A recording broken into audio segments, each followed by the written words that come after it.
Chapter 5 Animals Around Us. Learning Objectives. To understand eating habits of animals. Food chain. To find out mode of feeding in animals. Feeding habits of animals. There is a large variety of animals on Earth and not all animals eat the same kind of food. All of them have different feeding habits. On the basis of their feeding habits, they can be divided into herbivores, carnivores, omnivores, scavengers, decomposers. Herbivores. Animals that eat only plants, grass, fruits and other parts of the plants are known as herbivores. Rabbit, giraffe, deer, goat, cow, horse, etc. are examples of herbivores. Carnivores. Animals that eat the flesh of plant-eating animals are called carnivores. Tiger, lion, cheetah, snake, wolf, etc. are examples of carnivores. Omnivores. Animals that eat both plants and animals are called omnivores. Common examples are humans, bear, crow and dog. Scavengers. Hyenas and vultures feed on the dead, decaying bodies of animals. This way they help to clean the environment and are known as scavengers. Decomposers. Tiny organisms like fungi and bacteria that help to decompose the dead remains of plants or animals are called decomposers. You must have seen mushroom fungi growing on rotting remains of dead plants on the floor of the garden. Mode of feeding in animals.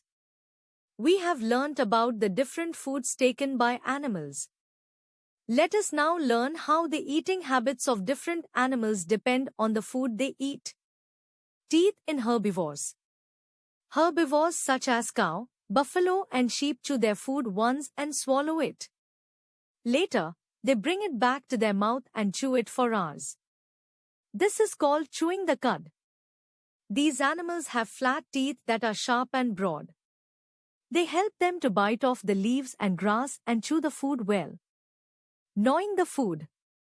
Animals such as squirrel, rabbit and rat have a pair of long and sharp front teeth in the lower and the upper jaws. These help them to gnaw or bite at the grain or chew them hard. Tearing flesh.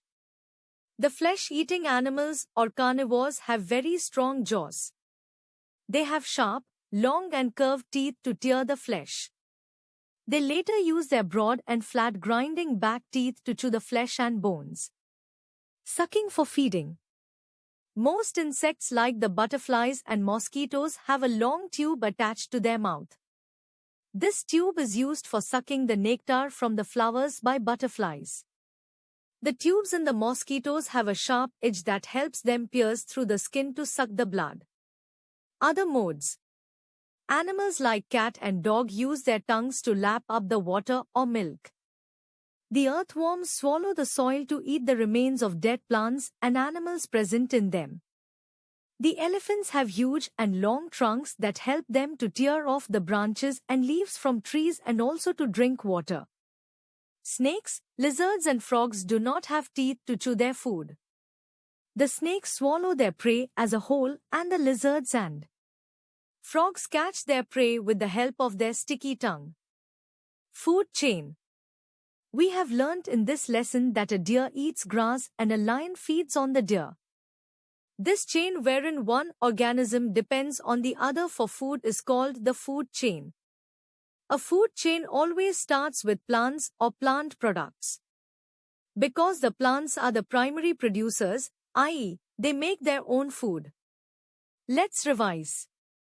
Rabbits, deer and cows are examples of herbivores. Snakes and wolves are carnivores. Snakes and wolves are carnivores. A mushroom grows on the dead decaying animal matter. Herbivores like the cow, buffalo and sheep swallow their food and bring it to their mouth again to chew later. A mosquito injects its sharp sucking tube into the skin of its prey to suck its blood. Frogs and lizards use their sticky tongues to catch insects.